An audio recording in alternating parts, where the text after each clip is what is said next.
প্রিয় দর্শক, ক্যামেরার সামনে দেখতেছেন সুন্দর এক ফুটফুটে আপু হেঁটে আসতেছে। তো আপুর কথা বলার যে বচন ভঙ্গি সম্পূর্ণ ভিন্ন রকম, যা আপনাদেরকে আমরা দেখানোর চেষ্টা করব।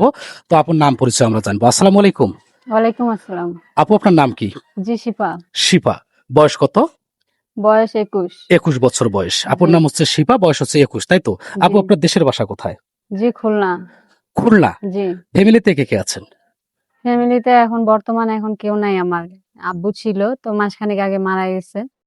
আর আমার ভাই বোনও বলতে কেউ নাই। মা আছে?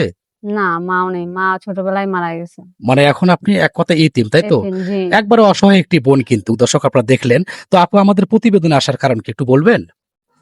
প্রতিবেদনে আসার কারণ এই কারণেই যে মূলত আমার এখন পর্যন্ত বিয়ে হয় নাই। আর যখন বাবা ছিল যৌতুকের কারণে বিয়ে দিতে পারে নাই।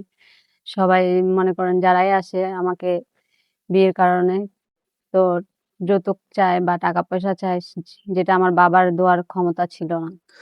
দুঃখজনক একটা বিষয় আসলে।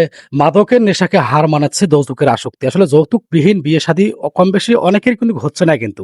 তো আপু, আপনি কিভাবে জানলেন যে আমাদের প্রতিবেদনে আসলে আপনার বিয়ে শাদী হবে? জি, এটা পাশের বাসা থেকে আপনার খবর পাইছিলাম যে এরকম আপনাদের একটা চ্যানেল আছে যেখানে গরিব অসহায় মেয়েদেরকে আপনারা হেল্প করেন, সাহায্য করেন। তো তো আপু, আপনার এই প্রতিবেদন ভিডিও দেখার পর এবং আপনার এই দুঃখের কথা শুনে দেশ এবং দেশের বাইরে থেকে অনেকে কল করবে। তা আপনার যে দায়িত্ব নেবে তার বয়স কেমন হতে হবে, সে দেখতে কেমন হতে হবে?